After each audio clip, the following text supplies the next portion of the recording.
ரத்தமா இருக்கு. அடே ஜட்டி போடாம சுத்துனனே சைக்கிள் சங்கர் கோராலியே கடிச்சானே. ஜட்டி போடாம இருந்தா தப்பிச்சு ஓடினனே.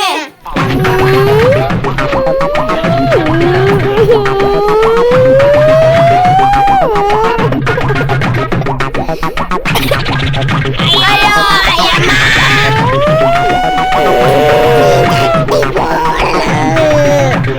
ஐயா சாமி என்ன விட்டுறா. நான் ஜட்டி போட்டுறேன்டா, கெஞ்சி கேக்குறேன்டா. குறவழிய கடிக்காம விட மாட்டேன். ஐயா சாமி என்ன விட்டுறா.